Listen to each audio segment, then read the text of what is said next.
10 episodes in. What is going on, guys? I am Flint Masters, and welcome to episode 10. Can you believe it? Of Hell's Kitchen season 24, Battle of the States. So it's been 2 weeks since I've been gone. Of course, thank you, Jem, once again for taking over me 2 weeks ago and having quite the panel of guests on as well. And by far broke my longest stream record, so shout out to him for that. Of course, and last week was Thanksgiving break, so I hope you all had a great Thanksgiving. But we are back here December, the last month of 2025, and I'm very, very excited to be joined by one of my most underrated contestants for my second all-time favorite season, the great Rich Mancini. Rich, how are you doing, my man? Good, guys. How's it going, man? Nice to meet everybody. Glad to be here. Pretty good. Cool. Nice to meet you. Yeah. Pleasure to meet you. Yeah, obviously, Ultra's like Ultra told you, that's his favorite season. A lot of people's favorite season is season 12. So yeah, how's everything been for you since season 12? Over 10 years now. Can you believe it? Yeah, I think it's been 12 years, actually. Oh, yeah, something like that. Yeah, it's been great. It's been fantastic. I mean, I do a personal chef, and I work for three great families. I work for one family specifically 3 days a week in Cary. That's just fantastic. I mean, I love them family.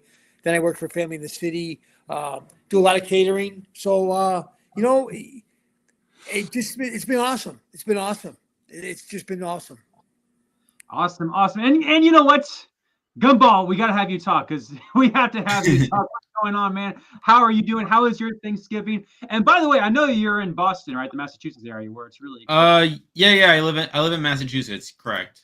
Chad, let me know because it's very cold here in the Midwest too. So is it like warm, still pretty cold where you guys are, or is it still like somewhat warm? I got snow last night. Yeah, we got snow back on we got snow back on Tuesday, I believe. Tuesday. Yeah, it wasn't as bad as what it could have been. Like we were like kind of like on the line where it's like there was like between like a little bit of snow and a lot of snow. But yeah, we got a little bit of snow on Tuesday, and ever since then it's been pretty cold. Like I feel like going to work today, like it was freezing whenever it was outside, so I was trying to get inside as fast as possible. But yeah, I mean Thanksgiving is pretty good, and like it's definitely starting to feel like that time of year. So yeah, just kind of a preview for what's to come. Man, did this episode really because I gotta say, if I was doing the rankings, this episode was quite the interesting one for me. How are you feeling? Just a sneak peek about your rankings for next week after this episode, because holy moly Yeah, I think this episode like really confirmed a lot of things that I was feeling before about certain people. Obviously, like we can talk more about who is not in contention any longer when we get to that, but I feel like there were already warning signs for that. I think this episode kind of like solidified a lot of things I was already thinking, and I feel like we're at the point now where I feel like those things are starting to become more apparent, but we can get into more detail on that soon. Yes, sir. Let's finish up with the introductions again. Once again, a big W for Jem in the chat for hosting 2 weeks ago my podcast. And Jem, how are you doing today? And how cold is it where you're at? Way up north there. Oh yeah, but it's pretty cold up here. And I'd say that I got a cold about a week ago, and I'm still recovering a bit, but it's okay. But as far as the snowing is concerned, it happened, and as far as the cold is concerned, the snow and the cold, when it happens in Oklahoma, it's big news. Not as much big news in Massachusetts, but where I am, it's just another day at the office. Jim, I'm from Oklahoma. We've gotten snow. I believe you. I'm sorry. I know. I'm just messing with you. And speaking of south, right? So so that's how cold it is. It's snowing in the south. And speaking of that, Ultra, how are you doing? Where does I guess I'll just start. Let's just ask this before while we're all here. Where does Chris's downfall rank in all-time downfalls? Because it's interesting, with us is a man that Richard knows. Anton had probably one of the biggest downfalls in Hell's Kitchen history, so it's kind of fitting. Now we have another huge downfall. Compared to Anton, let me give you two other chefs from this season, Chris and then John, who definitely had downfalls of their own, because there's a vast contrast, in my opinion, between all three of them. With John, I'd say it was actually pretty abrupt. It took like 2 episodes for his downfall to really cement. For Anton, I'd say 3 or 4, which is substantial, but, not incredibly drawn out. With Chris, I think it was maybe like 5 or 6. And yeah, that is definitely enough to say it's in the cards, man. Like you gotta go home. So it depends on what you call a shocking downfall. Shocking will usually mean like the faster it happens, the worse it is. The more progressive it is, like it happened with Chris. Maybe you might say that's good editing and better storytelling, so maybe a more captivating downfall. I'm not sure where Anton falls because I know a lot of people turned on him after some of the stuff he said, which fair. I mean, I'm sure that's not all there is to the guy, but come on, making those comments about Chef Andy, what was he thinking? Well, I was going to say, since we got the man here himself, Richard, was Anton's downfall like as crazy as it seemed on TV? Well, no, not so much. Not so much. For being in the kitchen with him all that time, you kind of seen it coming because he thought he was bigger than life in a lot of ways. And a lot of stuff he said kind of rubbed a lot of people the wrong way, contestant-wise, chef-wise. But then when he got in Andy's face, one thing I can tell you guys, Andy don't play. He's tough. He was tough, man. I think we had two of the best sous chefs that were combined, James and her. And she was going to take his shit. I mean, she was going to take his nonsense, and she didn't. And he kept going at it, and I thought for sure he was going. I knew he was going to downfall. I knew he was going to crash because just the way he was acting, and the whole season he was like that with all of us. I mean, at first, he was a nice guy. I mean, I like him. He's a nice guy. Don't get me wrong. I'm not saying he's a bad guy in any way, shape, or form. But you don't come in thinking you know more than everybody else. And you don't come in thinking you know more than a sous chef that works for Gordon or worked for Gordon or is on the show. So, I mean, she's got it right. Andy is such a badass. She was. And she can cook. Andy was awesome. For sure. Yeah, for me, it's with, I didn't mean to cut you off. Yeah. I was going to say, like, as bad as a lot of Anton's sexist comments were, and they are bad, the other underlying problem was that he just could not respect the authority above him. He somehow thought that his opinion was better even than Gordon Ramsay's, which made for his exit confessional being very funny in that even though I lost, I somehow won. I'm like, yeah. Like that still kills me. Like, I guess he's going out like a good sport, but you do realize the jacket's off. Right. You lost. Yeah. It's like a reverse Frank. Yeah. Kind of. So, Richard, we were talking about it before stream, and I'm sure the chat wants to hear about it. So you told something interesting to us about Rochelle. Why don't you tell the chat about, some of the stuff, why the red team were, yeah. Rochelle was very emotional in our season, but Rochelle can cook, and Rochelle probably still is a great chef. I haven't talked to Rochelle since the show. However, Rochelle was pregnant during that season, and which nobody knew. I don't know if she knew. To be honest with you, I wasn't sure if she actually knew. She kept getting sick, and she kept, and people kept crapping on her because she's emotional.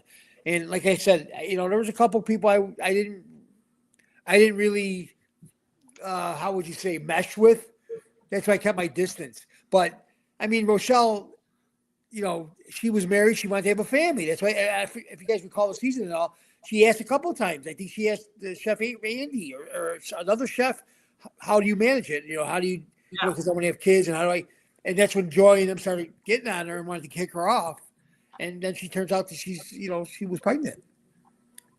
Yeah, as if like that was a big thing. Like you said, that season was the way Rochelle would get Liddy nominated because she wanted to start a family. And now, Liddy should worry about it because she was pregnant. Again, maybe she might not know at that time, but still, my God. That's a whole new to it. And that's something that I asked you about on Messenger before, because something that the edit showed on the episode was that in your elimination episode, you, and mostly Gabriel, but still, we're trying to put her up in the place of one of y'all just to try and save y'all's skin. But every time I saw that clip, I'm like, that looks like editing. I'm not like, you don't see their mouths move very often when this happens. Did that actually happen? What was going on? No, I never would have put Rochelle up. I thought Rochelle was a rock star. So I don't know about, I can't answer for Gabriel. I don't think he would either, because believe it or not, he's a pretty good guy. Like I said, I've done a couple things with him in Texas. I've flown down to Texas and did a couple fundraisers with him and stuff like that. And he's a pretty good guy by far. I think that was editing. guys, they can make us look any way they want. They can make us say anything we want, So a lot of sometimes they need it just for, it's TV. It's TV, Right. Can we get the Pizzagate? Oh, yeah. Yeah. Well, everyone Pizza Massacre. You got Pizza Massacre, the worst service of all time in Hell's Kitchen history at the opening night, and for that matter, the first 3 services. So yeah, just go ahead and talk about all of that stuff if you like, what we might have missed and all that. Well, Pizzagate, I have my theory. I don't know if my theory's right or not, but that oven, something was up with that oven. I don't know if they were moving temperatures or whatever, but Scott, who won our season, pretty talented chef. Mike was a decent cook. Mike could hold his own, but he knew the pizzas, never really did them before. So when you're doing a wood burning oven like that, you have to know what you're doing because it burns at about 900 degrees. So you got to move the pizzas around. And when Scott was failing, I knew something was up. Something didn't make sense. Like, he should have been doing that. He wouldn't have been doing that. And that night, I thought for sure Scott was going home. I would have bet my life on it, but he survived and wound up winning. I mean, I talked to Scott a couple of times. Last time I talked to him, he's still in Vegas. He's not at the burger place anymore, but he does some other company out. He opened another company out there, but he's doing good. He's got a family out there and doing good. Pizzagate was. I'm glad I wasn't on the pizza oven. That's all I could tell you that night. So it sounds like Scott had because it seemed like from our point of view, it was both Chris and Scott who were struggling. So it sounds like Scott, far and away, had the worst night that night. Oh, by far. Oh wow! Yeah. That's if we're talking service, the edit didn't make it especially clear. I think there is one thing that separates Chris from Scott in the episode, and it's not service. It is the challenge, which you and Anton aced, by the way. But no, at least in the challenge, Scott and Gabriel put their pizza forward, and even though it didn't score high points, because most of the pizzas didn't score high points, right. At least it did get a tiny bit of praise, whereas Chris, and it was, I think, Jason who was teamed up with him. Yes. Their pizza didn't come out properly and they couldn't serve it. So because of that, I think that probably put Chris on a much worse foot coming into service. Yeah, but like I said, me being from Chicago, I was 48 when I did the show. I worked with pizza before. I worked with wood burning ovens. So I knew it. By right, they should have thrown me on that oven that night because I had the experience on that oven. I had the experience in that. Me and Anton should have been on that oven. But drama, they want to get that. But they, drama. There's Barbie. Yeah. Yeah, hello, Barbie. Great.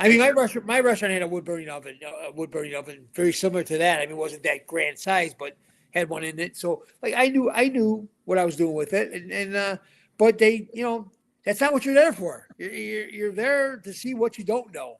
You're there to see how they can mess you up. It's Hell's Kitchen. So that's where they got the name. Believe me, I tell you, when they say hell, it's hell. That's what they do to you. They want to beat you up. You don't know what time of day or night it is. You don't have windows and stuff like that. Opening night lore. Yeah, the worst service of all time. Well, so here, you get driven to Hell's Kitchen. You check into your dorm. You go over. They give you a recipe book, and you get your knives. And you've never seen one of the dishes before you start serving it. You don't see the dish till that morning. So they show you how to do things, and then they throw you into service that night.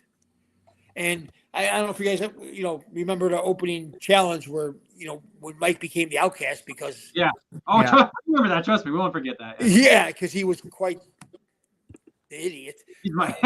You still talk to Mike. Frozen tortellini and canned tomatoes and, you're a moron. I'm sorry. But, and then that night as we're doing our punishment, he's standing around with a vacuum cleaner looking inside of it like, why isn't it sucking? Well, because you probably clogged it, you moron. We're lifting stages and moving risers and chairs, and this guy's vacuuming.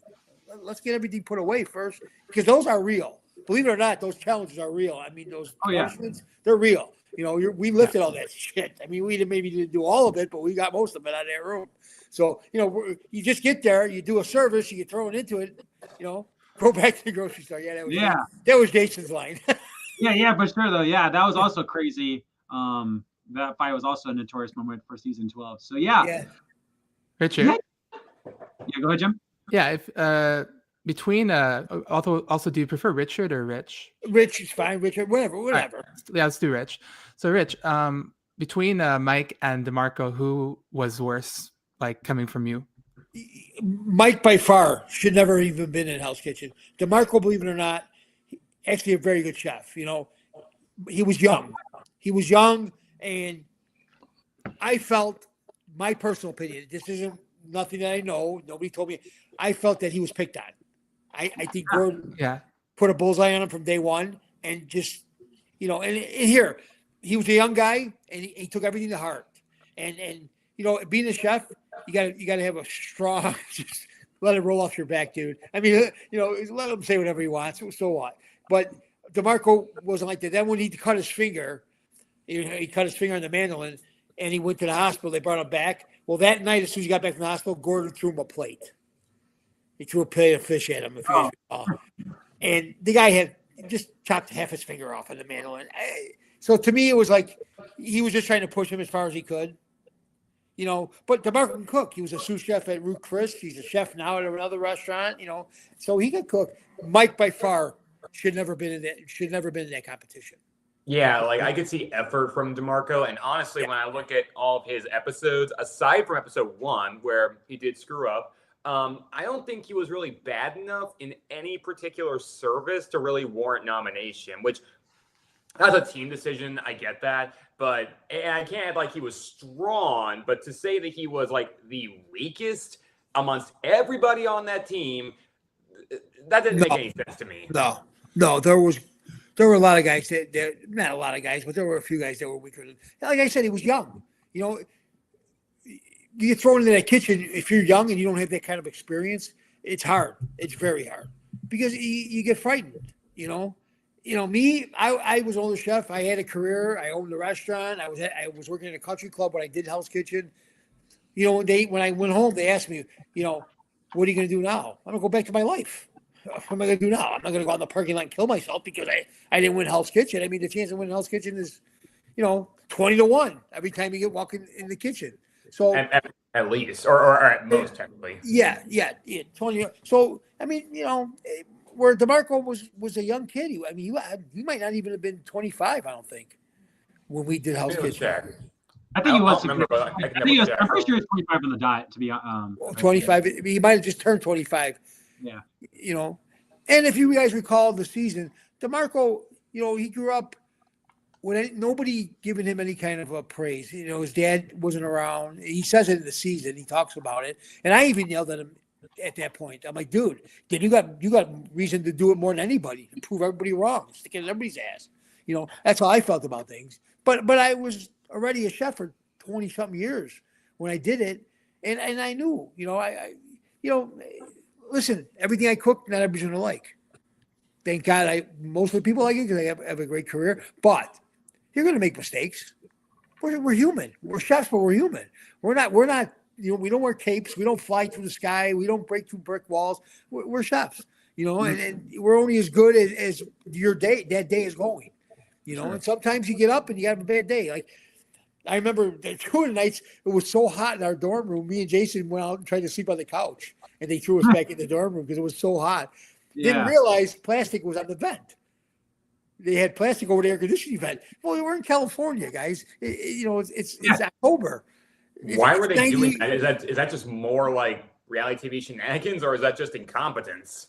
Well, you want my real opinion, or you want me to go for it? Okay, they do everything they possibly can to destroy you. They get you up early. You go to bed late. They do things that you don't know are happening to see who can survive. You know, who could put up with it? Here, you got 3 shower stalls, 3 bathrooms, 20 people. Yeah, that would definitely cause that would be much better. Yeah, forget Gordon Ramsay. Oh God, that would just you know. And finally, they gave us a fan because we complained every night. We're like, this is ridiculous, guys. We can't sleep. They gave us a fan in our room. Then you know, I mean, I wasn't a little guy at the time. Jason's not a little guy. We were sleeping on twin beds. Your feet are hanging off. So I mean, you know, that's part of it. You know, it's all part of it. It's all part of the show. And believe it or not, it was great because when you get to that top 10, you survived a hell of a lot. You put up with a lot of shit, to get to that top 10. Like I said, you don't know what time it is. The only time you know what time it is if they let you out of Hell's Kitchen for like a, three bathroom stalls and 3 shower stalls, and you live out of a box. All your stuff's in a box, in a cubicle box, in a wall of cubicles. Your toothbrush, all that stuff. So every morning you're in this box to get ready for Hell's Kitchen, to get ready for service, or get ready wherever you're doing. It's hell. I mean, I'm not gonna lie, it's hell. Yeah. But would I do it again? Sure, because it launches your career. If you make that progress, like I think I went home in 6th or 7th or 8th place, something like that. And they'd already called my son to come in because the producers had me going to that final round, figuring I'd be a black jacket. The night I went home, I sent myself home. I put myself up. Oh, okay. You guys don't see that. I mean, that's fair. I was going to say, given what we saw in surveys, I feel like it was kind of a closed case on who was going home, on who was going up anyway, between you and Gabriel. Most people, I think, agree you deserve to stay over Gabriel if we're going by how the actual service progressed. Like, you made mistakes, but not nearly as bad as he did. And track record, he was also kind of worse. Right. The mistakes were because his New Yorks keep coming back raw. So I'm putting up sides, and then his steak comes back raw. I got to redo sides. But everybody thinks, oh, you're just warming up vegetables. No, you're doing sides for every dish on the menu by yourself. You're one guy's on garnish. There's not 2 people on garnish. So, you're doing sides for every dish that's on the menu. So sure. It's a tough position. It's a tough spot. I did it twice. I did sides twice. The first time, no problem. The second time, it was a Brussels sprout. I went home over a Brussels sprout. Yeah. Oh. Yeah, that's just a funny thing. Like, if you were to make some kind of autobiography, I could actually see that being a good title. I went home over a Brussels sprout. Yeah. So. All righty, guys. So yeah, so lots of good questions for Rich so far. We'll get an episode now, but yeah, I'll definitely keep asking questions for Rich. I know some of you no problem. want some more questions about certain contestants, but let's get this episode a little bit here. Because especially since I didn't really get a chance to talk about obviously last episode. So yeah, Jem, what was because I actually I saw the service. I never really watched like how bitchy the red team ended up being, right? Was it as bad as they're gonna say it was, or was it just kind of like overplayed it, or how bad was it in fact last episode? Well, from my experience, I think it was it was basically Anaya getting a lot of the attention, like negativity in the edit, basically. Not just in the edit. I feel like when it came to the nomination section, every member of the red team was criticizing more her rather than Alexandra. So the whole context was being seen as Anaya as being the core of the problems in the red team. And with the elimination of, spoiler alert, presuming people who haven't watched last week's episode, but they would have figured it out probably. Alexandra was eliminated, and at that point, it's a question of will Anaya bounce back or not, based on Ramsey's feedback about ending the toxicity of the red team. That's all I have to say. And yeah, we'll get into that, but she and the entire red team bounced back. So yeah, that brought us into the blind taste test. Now, Richard, how disappointed were you that you weren't able to compete in the blind taste test? You went home the round right before that. So yeah, I was pretty disappointed. I got a pretty decent palate, and I could identify stuff pretty easily. So I was disappointed about that. But at the point I went home, I had enough, kind of thing. I don't know if that makes sense, but I didn't want to get called on my carpet anymore. I didn't want to deal with all the drama anymore. And I'm like, you know what? It's 9 weeks. It's a 9-week shoot. It's a long time to be away from home. And, I got a job to go back to. I had a son at the time who was playing hockey and, playing hockey all over Canada. And so I'm like, you know what? Enough's enough.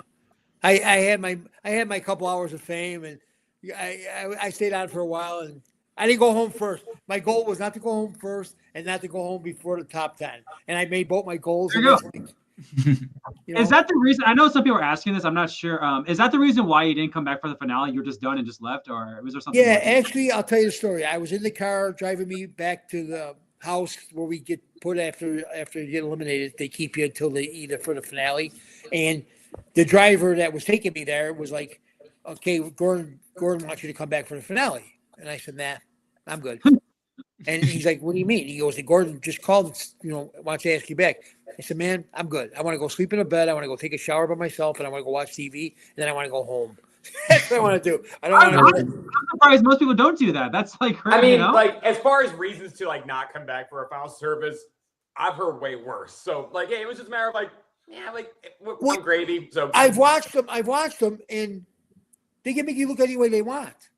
They can take you back and make you look like an idiot. Yeah. Why? Why do I want to go back and take your chance of looking like an idiot? Plus my other reasoning, believe it or not, I knew both finalists were going to be from Chicago. I knew Scott and Jason were going to be there, and I'm from Chicago. Yeah, I just realized that. Yeah. And I'm thinking to myself, I don't want to I was friends with both of them. We got along great. We hung out after the show in Chicago until Scott moved. Why do I want to go back and have to choose? I don't want to do that. I'm happy where I came in. Maybe I should have stayed. And the producers that night when I put myself up, were telling me, what are you doing? What's wrong with you? Why are you putting yourself up? And at that point, I just had enough. Did Jason or a show really mess up at all in that service anyway of Warren going up? No, I mean, they really didn't, but I mean, the thing was, I was going to go up anyways, but I probably would have stayed. Gabriel probably would have went home if I didn't say, you know what, I've had enough. I'm done. If I didn't say that, because the producers talked to me all the way up until Gordon came down those steps, because we got earpieces in, and each guy has a producer that they deal with every day. That kind of, how would you say it?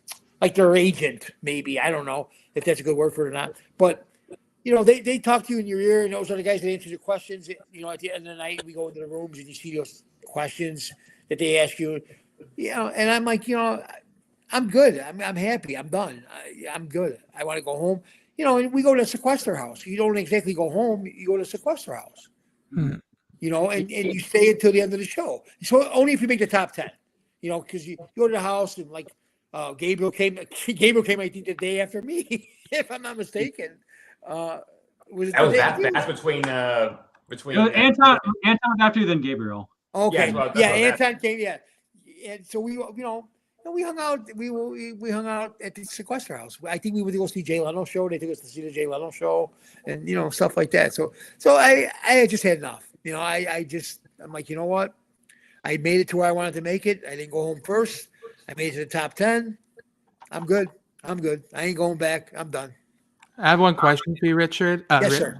At that point in time, and this might seem like a silly question, but were you getting a payout for showing up to the finale? No, you got paid for the time you were there. Whatever time you like, if you made the top 10, you got paid until you went home. Okay. So you got so much when you were on the show, and then you got so much when you left the show and were sequestered. So you got paid for your time. But like the first 12 or 10 people that go home, they only get paid for the time they're on the show. They get sent out home, and that's it. So but we didn't get you don't get any extra money to be on the finale. I mean, it's just a regular whatever you get for the regular show. But we do get some, it's not a lot of money, but we do get paid because you're 8 weeks or 9 weeks away from a job and no paycheck. I mean, they got to give you something. Yeah. Yeah. And I think my other question was, you mentioned that they were lining up your son to come visit you for a sort of loved one's visit, but you also mentioned your son was in Canada playing hockey. So, well, they had contacted him. My son played AAA, he played Canadian hockey. He played AHL hockey, so he was traveling all over. And they called him, and when they told me about it, I'm like, I doubt if my son's going to be able to make it. I didn't want him missing any games. I didn't want him missing any of that to come and do this. But it was up to him. And if you ask all the guys, like when we used to do a thing called Reality Rally in California every year for breast cancer, and I even when I was out there, I used to bring my laptop because I used to watch his playoff games. People used to go, "What are you watching?" On my son's playoff game. I'm on the bus. I can't be there. So yeah, he was he traveled all over. I mean, he was half United States, half Canada. He played for a Canadian team, but he was in the United States quite a bit. And they just contacted him. They asked him, when you fill out your paperwork, they ask you if you ever make it that far, who would you like to have come? And I just put him down, just because. But that was it. Yeah. Alrighty, yeah. So let's get to this blind taste test of season 24, the 24th annual blind taste test in Hell's Kitchen history. So let's go through the notes here. I guess we should have saw Chris's night coming because he started with a 0 for 4. Then Elisa 2 for 4. Jada disappointingly. Oh, I guess Lisa technically got 3 out of 8. Jada disappointingly got 1 out of 4. Sydney a 2 out of 4. Anthony 2 out of 4. And Anaya, the best of the night, with 3 out of 4. Jada 1 out of 4. Elia 0 out of 4. We'll get to that in a second. And Henry a 1 out of 4. So, Gumball, again, obviously I know it's mostly services that really count, but blind taste is obviously pretty important challenge. So, did this challenge mean anything to you? Anyone stand out possibly when you're for your rankings, or just any other notes you have? Yeah, so like admittedly, like the blind taste test doesn't have a direct impact on my power rankings. Like it is like a data point. But yeah, I mean, it's like Chris getting 0 out of 4. I mean, I feel like that was a bit of a red flag for what was to come later on in the episode. Ellie getting 0 out of 4 is also kind of funny. I mean, like I'm not entirely sure what to make of that, considering like how she does in service later on. But I do find that somewhat interesting. I also trying to see what else I wrote down. While you look at that, I'll ask chat this, and I'll ask did Ellie do that on purpose? I know she kind of insinuated that. I don't believe so. Like, there's no way she did it on actually purpose. I could tell that she's in a situation where if it was going to happen, she wasn't all that upset by it. I don't think she was trying to throw her own game in there. Like that sounds like incredibly unprofessional, and I wouldn't do that. I think the chat disagrees with you. I think she might have been low-key doing that. She did not seem to give a flying fuck about like. I mean, I could be wrong. Yeah. I'm not like I know what's going on. I'm just saying, come on. I just don't see that. I agree, but character. I know that's the thing. It doesn't seem like it, but like even when she was tasting, it wasn't just like the confessionals. Like she did not seem to care whatsoever. Like that's just the vibe I was kind of getting. Jem. Oh yeah, I guess you didn't watch the episode. No, I didn't watch the episode. That leads me to have a question. Because before you're telling me that she did it on purpose, I don't know. I got the vibe that Ellie, out of all the contestants remaining, I got the vibe that Ellie might have been, smoking cigarettes the most. But like, I might be wrong. But the thing is, like, Ellie, what motive would she have to doing it on purpose? Can someone explain? Oh, because Anaya. Because Anaya was like on the skillet thing during her turn. So if she got it wrong, then like they would dump it on Anaya. Okay. Yeah, they're after her, aren't they? They're after Anaya. Yeah, they. When I gathered, they're not a fan of her, and I think I mentioned this in the past. Hey Kim, good to see you again. Yeah. In my opinion, given the edit that Anaya is getting, I guess you could say there's like a massive drama starter kind of thing you could get from her, like a Robin or a Elise type with her. But honestly, she reminds me a lot more of Suzanne from season 6. Again, I say this all the time, and because I try to find another way to put it, but it is all I got. Suzanne gave me like perpetual middle sister energy about her. Like there's something that's kind of snarky and annoying about her, but not in a way that's stupidly annoying or stupidly bullyish. It's just kind of a nuisance sort of thing, and I sort of get that vibe out of Anaya at worst. Like, I'm not saying there's nothing. She has more extreme moments in the edit, but I can't say it's anything that's incredibly irredeemable or really hard to watch, in my opinion. I just from the stuff I watched of her, I thought she can cook, but she does seem to be a little bit arrogant, in my opinion. And I think the other girls, the one thing about this show with the contestants, you're all chefs. You got to be humble. You got to be humble, man. If you make a mistake, you make a mistake. If somebody can show you something, they can help you, take the advice and move on. You don't come in like you know it all. I remember our season, Raj, first guy out, told everybody what a great chef he was. Unbelievable he was. He tasted food with his finger and he was sweating in the risotto. So, I mean, dude, you really want to tell me how great you are? I mean, seriously? You want to sit there and tell me what a great chef you are? I mean, give me a break. So, I mean, Anaya gives me that vibe, like an arrogant, His name was Gaurav, though, correct? Gaurav, yeah. Gaurav. Yeah, I'm sorry. You mixed up the two. That's funny. Yeah, what's the difference? Raj, Gaurav, they're both donkeys. Yeah. All right. That's funny. Gumball, yes, we kind of mentioned Ellie. So, yeah, a very interesting episode for Ellie, considering like this all happened and she got a 0 out of 4, but then came back as pretty much the entire red team did. There was one chef from the red team I think really, really did well this episode. Definitely not Ellie. She got a little bit of content afterwards when Chris used a punch and pass on her. So overall thoughts on Ellie this episode, because I know she's been number 2 in your power rankings, and essentially number 1 because like if you don't have Jada number 1 at this point, like it's like automatic, right? So after Jada, like number 1, but yeah, I personally haven't been that high on Ellie as you have, and I don't think other people have been. But what do you kind of feel about Ellie after this episode? Yeah, it's kind of a weird thing because it's like on one hand, it's like she has like this track record of not doing well in challenges. I mean, she was obviously put in the Cook for Your Life challenge due to her challenge performance.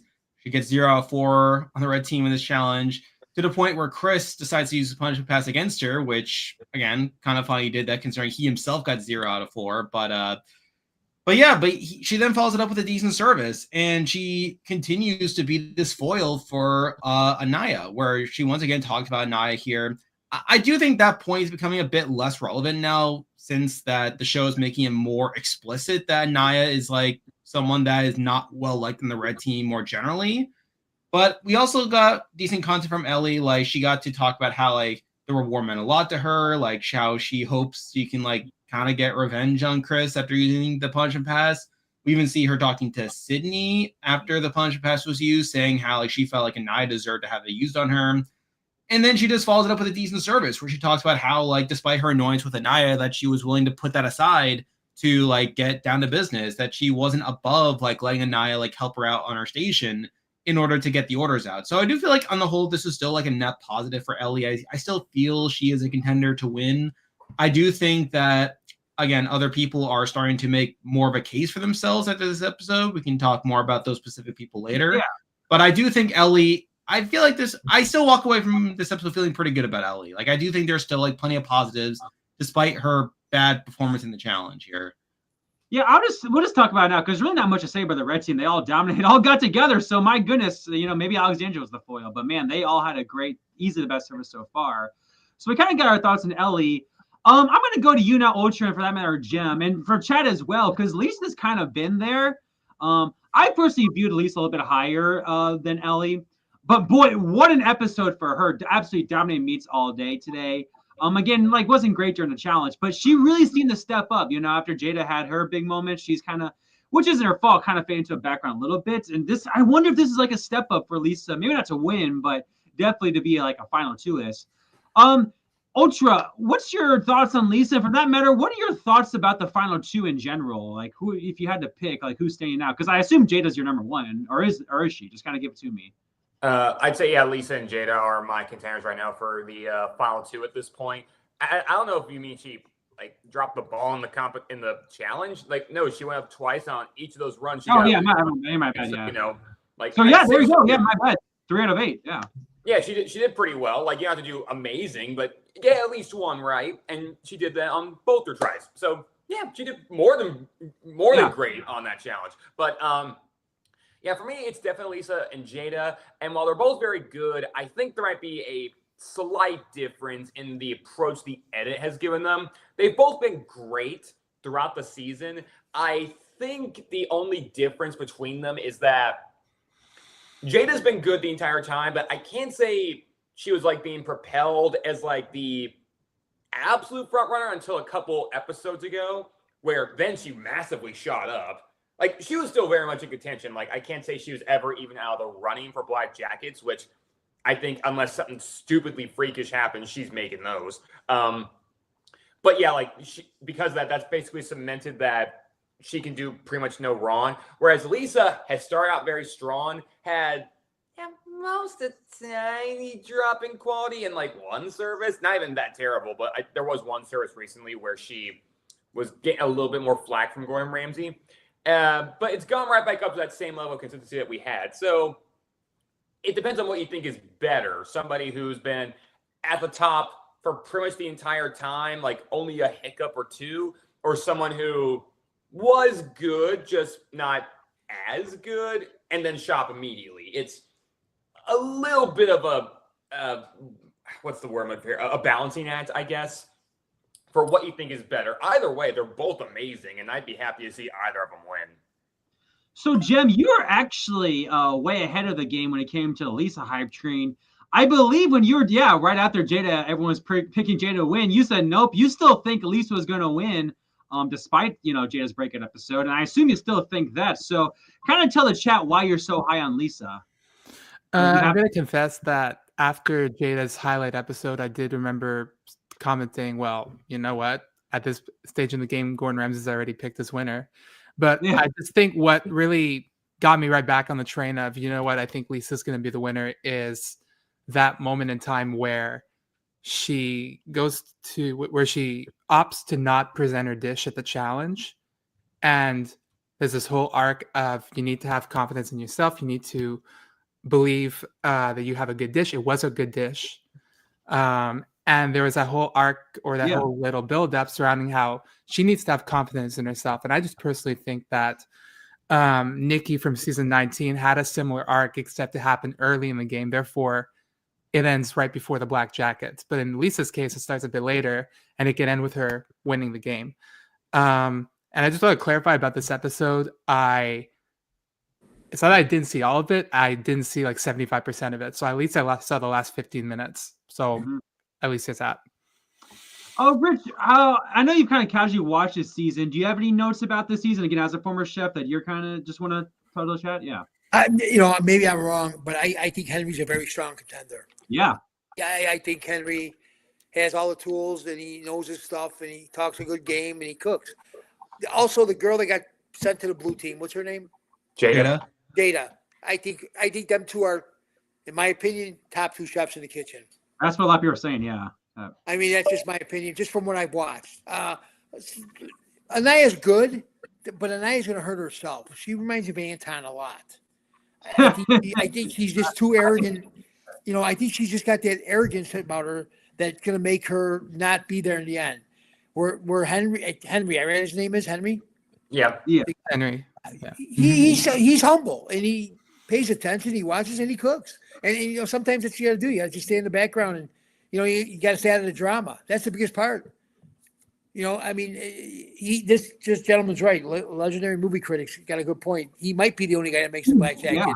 To be quite honest with you, because Jade is a girl. Jade don't make the Black Jackets, but she's a woman. So it might be the only guy from the guys team because they weren't a strong team this year. The guys, I'll be honest with you, I didn't see anybody who stood out head and shoulders above.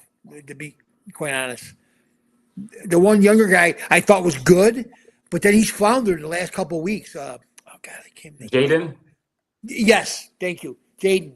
He's really floundered, so I think Jada and Henry are very strong contenders. I'm sorry, Jay, I didn't mean to cut you off. No. I was actually not wanting to cut you off. That's why I waited, and that's why I wanted to ask you, Rich. Is Anthony? What are your thoughts on him? Because I thought that he would be making the Black Jackets this season. So did I, but the last couple of weeks that I watched, he hasn't shown me what Henry's showing me. If that makes sense. I just think Henry's really, Henry's been put up a couple of times and he survived, and I just think with his experience, and I know people don't think experience matters a lot, but it does, and I just don't. Anthony's not. He hasn't impressed me like Henry has. Yeah, I will say, I thought I gotta give I know it said in the chat. I thought for sure. I think we all were in agreement. Again, that just shows how crazy Chris's downfall was. We all were kind of in agreement that Jaden was probably going to go home this episode, if not a couple episodes prior. He was like pretty invisible tonight. Did he even have one confessional? I don't think he did. I believe he got one. I think he got one during. It was like talking about like feeling stinky during the blind taste test, but that's pretty much it. That's what I got at least. Yeah, and he was put on the fish station, which is usually like a downfall for chefs. So I thought for sure Jaden was going home. But he survived. Man, oh man, all of a sudden, if he can have like a decent charity night, boy, then it's a Black Jacket Lounge challenge. Wouldn't that be something if Jaden gets a black jacket? That would be, it's already surprised me at this far, but wouldn't that be something if he gets a black jacket? Anything can happen this season is what is what this seems to be a theme. And also, that's a good idea. I know a lot of people are asking us. I guess we never did do this. We could do like our official like Black Jacket predictions. I know it's like kind of later with 8 people left, but since Jem can't do his game tonight, we can do that as well. So yeah, guys. So on that note, Ultra Gumball and Jem, start thinking about your Black Jacket, and Rich as well. You can as well if you would like to participate in the top 5 for this year. So yeah, we'll get into that later in the episode. Yeah, there's really not much to say about this episode though. Because again, the red team dominated. Ultra, where's this episode ranking all-time great services? Because there was like no mistakes shown, but like everyone like had a top-tier performance. Well, like not like anything brought up to the pass wrong, I don't think, but we did see Sydney kind of like fumble with timing. Like not that that's a massive problem. It's just something that could be indicative of like a trend for her, maybe. But she bounced back, so there's that. It might be something to look into. It might not be. We'll have to look, see for sure about that. But yeah, as far as red team services go, yeah, it's an absolutely fantastic service. No shade to blue teams, but I seem to notice that a lot of red team services are a lot better on average than blue teams. I mean, with a couple exceptions, obviously. I don't know. I just kind of see that more often. It's kind of peculiar. As for the blue team in this service, I mean, if you take Chris out of the equation, honestly, there was still that one mistake from Henry, and then okay, Jay didn't bring up anything wrong to the pass, but she had to cook something and was a little bit unclear about what she was doing because that was odd. It was like a fish, but she was on garnish. It was odd. Maybe there's jumping between stations or something. I'm not sure. It's definitely an entertaining episode. That much is for sure. Like I'm not sure we've gotten any really dull episodes. Like it's another great season, just in the sense that every episode is giving you something that you can really latch onto and pinpoint as like an actual memorable highlight. 100%. This is very similar to season 12. That's why I always say about season 12. Even the most dull episodes that season, there's something going on in that. And I feel like that's very the same here. Even the American Dream, which I still think will be better at the end of the day, like it had its dull moments. It's just that the highs were so freaking high. But this season, while like the moments aren't quite as top tier to me, it's like so consistently good. So I'll be very interested to see where this season ends up for like the fan base going forward. But yeah, so I was very impressed by everyone. It seemed like everyone, like Sydney, after a little bit of struggle, got her moment. A great episode for Naya. Ellie had her bounce back, and then Lisa really killed it. They all got like shining moments. So a great episode for the red team. Like you said, Rich, they might all make a black jacket. There might only be one. Or yeah, Jada could be the 5th black jacket too. Exactly. I might not be one. That'd be the first time ever. So we'll see what happens. But yeah, let's talk about the blue team now. Again, not really much to talk about. Ochi kind of summed it up. There's really only one person to talk about.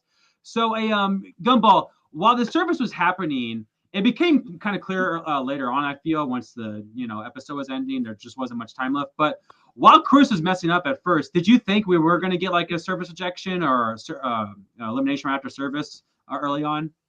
Yeah, like I think it became clear pretty early on in the service that Chris would probably be eliminated here, considering that he had already like kind of floundered the last episode. Ramsey literally told him after the elimination that he's on thin ice, which made it seem like this was like his last chance. And the fact that he was just messing up right at the bat, like I felt like it was pretty clear he was going home. I didn't immediately think it was going to be like a service ejection or something like too special until we got to the end of the episode and it was like the service was still happening. And it was like, yeah, there just wasn't enough time to do like a normal like elimination. So it was like, that's what I was thinking. Like at the point where the red team was called on over to help out the blue team, I thought it was going to be pretty clear that the service is going to end. Chris is done. And that's just it. And I think it was also helped by the fact that there weren't any other contenders on the blue team to be nominated as well. Like it was pretty much like all Chris, like dunking him over and over again. Like there was just no alternative. So it's like, yeah, I feel like by the end it became pretty clear that this was not going to be like your normal elimination. But like it took a little bit of time for us to realize that fact. So yeah, it was kind of funny. They Chris didn't get to say bye to the red team because Ramsey sent the red team back first, which I thought was kind of funny. But yeah, I am absolutely shocked. I know this is kind of, I didn't expect him to go far after his downfall, but we say goodbye to Chris. Wow, it's kind of funny because I'm working on an updated video of downfalls now, and I had John from this season. Woo, man, I think Ultra, do you agree with me? Where does this, I mean, this has to be the biggest downfall of the new era, right? And one of the biggest downfalls. New era, yeah. Definitely the one that got the most focus across all the episodes. Because, yeah, if you track it, you can, like, I recall like way back when, and I'm like, you know what? Chris is doing like the best, the most consistent in all the challenges. And the moment I said that, it's like, man, I should have kept my mouth shut. I jinxed him. Like I feel bad, Chris. Like maybe it's my fault this happened to you. Okay, it's not. It happened in the past, obviously. It's just so weird I said that. So, but I take the L for that one. But yeah, as far as like just for what Chris showed, he has the right attitude, and I can tell he can cook. It's just, man, once he dropped the ball, he just couldn't gain it back.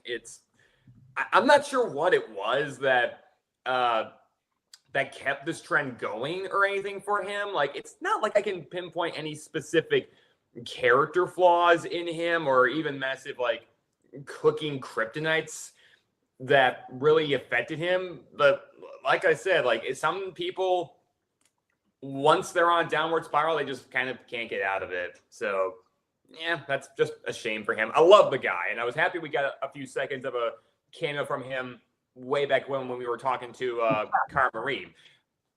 So I wish him the best, though.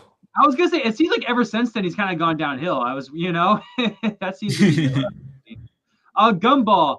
Again, Chris was high, and you as the number one ranked like blue team member, I feel, for a couple at least your power rankings there. So yeah, just quite a downfall. I was right there with you. I was, thoughts on Chris's downfall here and just as a character in general.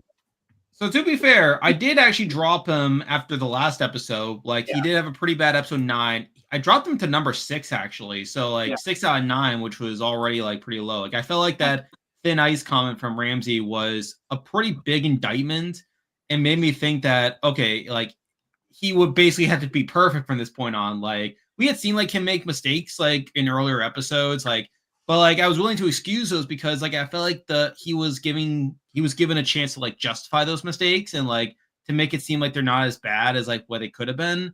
But yeah, I feel like that thin ice comment made it so that, like, yeah, he couldn't like do that anymore. And like at the first opportunity, it's like, yeah, like I do feel like he as a performer, like he was probably like not as strong as what I interpreted his edit to be. Like I felt like his position on the ranking was more so based off his edit than his actual in-game performance. Because again, he did have some mistakes in services. He did have some not ideal challenge performances. So like his downfall here is probably not as dramatic as it seems at first glance. Like I feel like it had been set up for a little bit considering episode 9, even the fact that he was in the Cook for Your Life challenge in episode 8. Like I feel like there was definitely like at least like some like build up to it. But obviously, like this episode was just like everything went wrong for him. Zero points in the blind taste test. Getting a bit of villainous content when he used a punish and pass on Ellie of all people, kind of looking like a hypocrite in the process.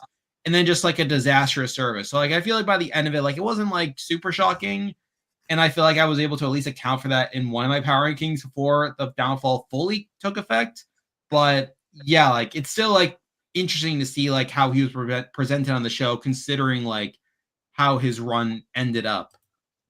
You see, I have a counter argument about the villain edit thing for him using it on Ellie, because you can make an argument it's hypocritical, but on the other hand, it would have, if it was going to use it at all, which given what happens, this is the last time he could use it. Otherwise, he'd be the first person to ever leave Hell's Kitchen with a punishment pass in their pocket and not make it to the Black Jackets, where at that point you can't use it. But like, what is he supposed to just take the reward away from someone who did do on the challenge? I know some. I was thinking the same thing, honestly.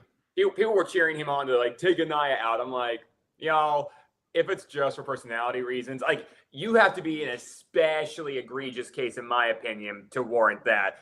People might not like Anaya. I get it, but come on, does she really deserve it that much? I'm not sure she does.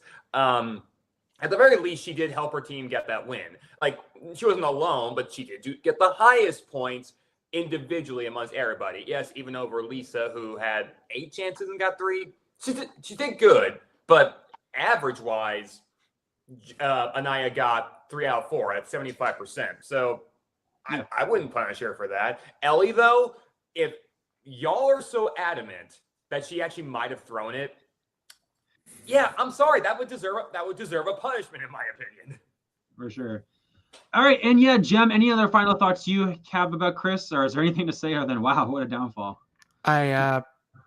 The only thing I had to say was I saw the last half of Service. I figured, maybe there's going to be a normal nomination process because I didn't see the beginning of it. But then I saw the time remaining on the episode, and I'm like, it's Chris, isn't it? And I felt upset because not just for my rankings, but also because I liked Chris. Like he's a nice dude, and I don't know what else to say. He was likable, and Jaden's likable too. But I felt like I had a certain preference long term for Chris in terms of my rankings, and I don't know. I think both Chris and Jaden. I didn't want to see either of them go, but if I had to pick one, it would have been Jaden, obviously. Well, and it seemed like the show was really backing him up too with all the content. And Ultra, I believe this is the earliest someone's ever got a flashback package, right? At the final. Not the earliest necessarily. Well, actually, it might be because I know that one of the earliest before this was Nedra in season 11. She was kind of late, so this would be the earliest, which is crazy. I think this might be. I could have sworn. Wow. I think somebody did this. Got one of these at the final 10 or 11. I just don't remember. And I was thinking Robert, but that was because it was like a 2-season arc. So I feel like it was kind of different, to be honest. Yeah, but let me scroll back a minute and see if I can find anything. Maybe I gotta look back for sure, but maybe Brett. That wouldn't surprise me if that were the case. I'm from season 14 specifically. I don't know if that's right though. I need to remember who got all these packages. Regardless, yeah. But obviously, the show thought of him highly too, so they gave him such a flashback package. So yeah. All-time shocking and downfall, and this season just keeps picking up, man. I never would have thought that Chris would be gone this early, but he is. And now wrap up this episode. Does anyone have any other final thoughts about the episode 10? Yet another great episode that I thought was going to be boring on paper, but ended up being good. Any other final thoughts? It's easy to say this as a what's the word for it? An armchair quarterback on the subject, especially since I'm not a chef myself, but mixing up coconut for turnip. I'm sorry. I know some people do smoke on Hell's Kitchen, and that can really alter your taste buds. At least if you do it immediately before something like that's going on. But that is a massive flub. That's something I would love to see a video on. What are the most way off base guesses in the blind taste test? I've heard some funny one. I remember in Richard's season, you were there, obviously, but. One person guessed, I think they were given bell pepper and they guessed pineapple. And I'm I forgot, was it Anton or Scott? Michelle was like, not even. Come on with the talk. Come on. Yeah, well, I believe in this episode, someone guessed pineapple for strawberry. Like they were fed strawberry and they thought it was pineapple. So it's funny you mentioned that. I mean, I guess it's a fruit, but no, they don't taste the least the same. I will say, Chris, that's probably what I would probably do the same thing. You're probably panicking so much and you overthink things. It's it can't be this obvious. So you say something stupid. You probably feel like Gordon Ramsay's trying to mess with you. But yeah, some of those answers are what in the world? But yeah, so another good episode. So yeah, we'll get back to some questions for Rich. Obviously, a lot of people have been asking about Scott. We already got a big revelation for you about oh man, he could have been home really early. So yeah, what was the edit like? Was he as inconsistent as it showed, or what's your go ahead? Scott's a great chef. He's an awesome chef. He took some risky chances on the show. Yes. However, there was a couple of times he should have went up, and as a group, we all thought he was going home, and he survived. Me personally, again, my personal opinion, I know nothing more than you guys know about the back end of the show. I think he was picked as the winner by week 2 that we were in the kitchen. I think that they pegged him as a finalist right away. Just my opinion. I think they do that a lot of seasons. I think you see people that should be going home in your minds, and you say, man, he survived. He survived. And all of a sudden he's in the finale, or she's in the finale, whatever the case may be. But he's a really good guy. I hung out with Scott. I went out drinking with Scott in Vegas. We hung out in Vegas. We've hung out here. Good guy, good chef. And he's made a hell of a career for himself outside of Hell's Kitchen. So me and Ultra talked about this. So when it was and we'll talk about the Cook for Your Life challenge in a second, but when people were picking for the Cook for Your Life, we saw you got 2 votes. I don't remember, it was 4, and you chose Scott, someone else chose Scott. Do you know what the final score was? Because me and Ultra have debated, it might have been a 3-2-1 vote. Do you know what the final score was? Because they never let us know. Okay. They never let us know. We all went up there individually, so you don't know who all. And to be honest with you, I'm sure guys are not going to tell you if they voted for you or not, because you're a friendship, but maybe somebody feels you're not strong in the kitchen. The thing with me was, I think they all thought I was older. so that I was going to be able to hold my own. But I could have held my own with any of those guys in the kitchen. Age doesn't make a difference to me. It never has, and never will. But I mean, they never told us to score. I'm like, why were you even put up? Like, you had one service where I think you did kind of bad. The one that the breakfast service. Honestly, the breakfast one kind of, but I was thinking. But the breakfast one, got me. Gabriel was doing all the cooking on the breakfast one because that's what he wanted. And when the thing that we got set up for was not enough eggs on the final dish that made us lose the service. But I had said to him, "You need more eggs." And Ramsey turned around and told me, well, instead of just telling him, why don't you jump in there and cook eggs? Well, if he's doing the cooking and I'm supporting him, when he put the pan in the stove, I'm like, dude, you need more eggs in there. It's not enough for 2 dishes. And yeah, I could see that. I was thinking more to the service before when you failed at crab cakes twice. Again, just going off what I saw. No, you're right. But again, and not because it was me, but I think they messed with our equipment a little bit in the kitchen, just like the pizza oven. We had it set at a temperature, and all of a sudden it's burning 900 degrees with Scott and Chris. I think things happen that we're not aware of happening. If that makes any sense. I could see that. I don't know. I don't know either. And like I said, but the crab cake was the first one. The first one I put up was good, and then the second one came back. It was cold. So, absolutely. And one thing about me, if I make a mistake, I'm gonna take responsibility for the mistake. It was my mistake. Okay, no problem. I'm not gonna point to him and say, well, I told him to put more eggs in there, but no. Like, you're right. I should have cooked more eggs. I should have just paid no attention to what he was telling me, and I should have just cooked more eggs. Either way, there's no way any of that amounts to you being the weakest chef. Like, Gabriel and, honestly, Scott did come off as a little bit weaker, in my opinion. Yeah, like I said, Scott's strong. And I think, how can I put this? I think when you go into the season, when they interview the chefs to get you on the season, I think they pick you guys, pick us in groups. Like, they know who's going to be stronger. They know who's going to be weaker. They know who's going to be at the end. I think that's how they pick you. I'm not sure. I can't say for positive, but because it always seems like you can tell the weak ones right off the bat, Like in our season, Nicole, as cute as she was and as pretty, what an attitude, and she sucked as a chef, And she was, I think, the second one or third one to go home,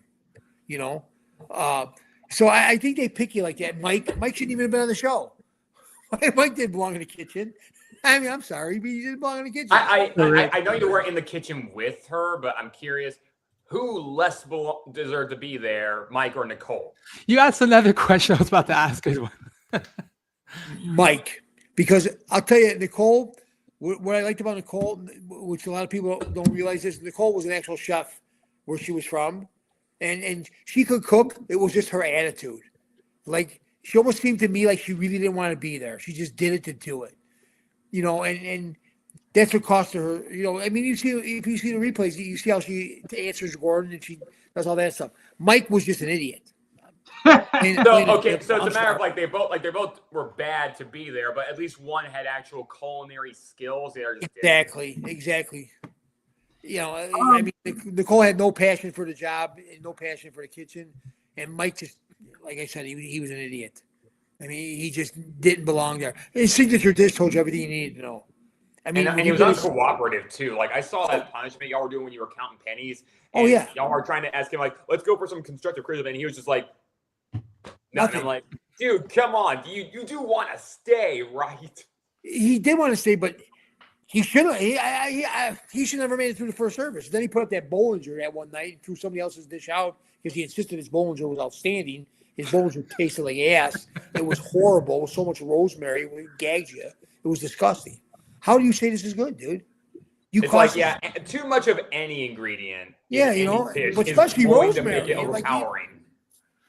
Okay, now here's my next question, Richard. Because the chat's getting mad at me as usual. They want their questions answered so bad. So it's kind of twofold here. So you're also involved. But you saw 2 quite iconic fights this season. One, Jason versus Sandra, and then of course the Mike versus Jason. So yeah, which just kind of tell us both about them. Yeah, just what it was like to see that with your own eyes in person. I actually was hoping Jason would hit Mike. The only problem was who was it? if you watch the show, like some guys jump in the middle, I'm like, hell no, I don't care. You let him pound him. Kid deserves it. But I know if you do that, and you would get tossed off the show. But Jason and Sandra were more, I think, about because of the way it happened, where they threw the girls in our kitchen to take over our kitchen. I think it was just a little bit. And when Jason was trying to explain to her why it wasn't done yet, and she just wasn't listening. She thought she was, great that she was in our kitchen and making an ass out of us. And that's what they were doing. I mean, I got it, and I got it. And that was it. They just blew up. But her and Sandra and Jason were fine after that. Everybody hated Mike. I can tell you that.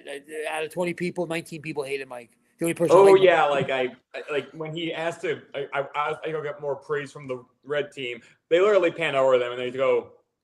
Yeah. I don't know where you got that from. Yes, I agree with this gentleman. And Sandra. Sandra was a good girl. She was a really nice lady. She was a really nice girl. I mean, it's sad that she passed. Jim, did you have a question for Rich? But before we go on to that, I'll just say respect to Sandra, also respect to Jessica. Yes. So Rich, this is more of a joke question, I guess, but who is the worst chef in your opinion? Chef Mike from your season or Chef Mike the microwave from Hell of a Kitchen Nightmares? Oh wow. Chef Mike from my season. He wasn't a chef. He was a grocery store cook. So, I mean, I don't know if you guys are familiar with grocery stores, how they do things. Everything's packaged, everything's, they take it off the shelf or they take it out of the cooler and they make it. So he wasn't a chef. He couldn't do a dish on his own. You know what I'm saying? Like if when you do your signature dish, you're showing your passion. You're showing your abilities. It should be something that stands out, not something that comes out of a package. And I love that his bar of entry was like, it's not like it's packaged dog food. It's like, exactly. I mean, dude, is that really your entry of quality for Gordon Ramsay? Just don't make dog food. It's like, no, you gotta be at least a little higher standard for yourself. I mean, I'll give him credit for one thing. He was in the service, so I thank him for his service. I gave him credit for that, But other than that, that's where all the credit ended because he didn't belong in the kitchen. Yeah, Mike. Yeah, I lost my train of thought. But speaking of Jessica, what was that like being in that position where you had a 50-50 shot of going home at that point? Yeah, at the final 12? Real quick, I don't know if you noticed that was the first ever Cook for Your Life challenge at the time. So yes. You're iconic for that too, for surviving as well. So I was pretty confident. We could tell. I was pretty confident because I knew those dishes, and I up until that point I really had no issues on any of the services or anything.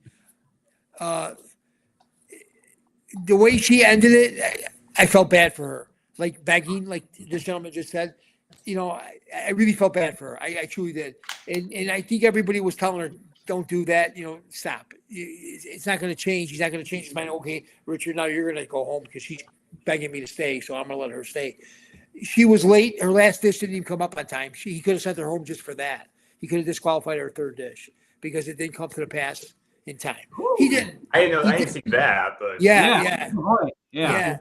And but he didn't. And I didn't want him to. I was hoping he didn't because I wanted to be on the food. I wanted it to be on the food. I like that. And I knew my risotto had too much Parmesan in it. I knew I did it because I couldn't remember if I added the Parmesan, so I added it again, which I shouldn't have done. But I did, and sure enough, that's the only thing he had on me was the Parmesan. It was too much Parmesan in the risotto. So other than that, those dishes I knew. I mean, I'm very good with fish. I worked at seafood houses. Jumping. Yeah, for me, the one thing that, again, much respect to Jessica, but even from what we did get in the edit, one thing that instantly was like, oh, you're losing, ma'am, sorry, is when she left that one stick inside her lobster tail. I'm like, oof. Yeah, right there, you knew, and like I said, I was pretty confident, and I had like a revenge factor for them putting me up. No problem, guys. I'm gonna take this. I'm gonna be good to go, and then you're gonna realize that I can cook, and then you're gonna see what can happen, and that was fine. I actually was happy I did it. I was actually, after it was over, said and done, and I won. I was glad it happened because now everybody's like, well, he actually can cook. He actually knows what he's doing. So. If I could have a nickel for every time I got emotional after watching someone get eliminated over a lobster in a Cook for Your Life challenge, I'd have 10 cents. It's not much, but it's weird that it happened twice. What's the other one, Rick? Nikki? That I was trying to think if I had to pick a favorite quote I had from you specifically, Richard, it was during the fiasco where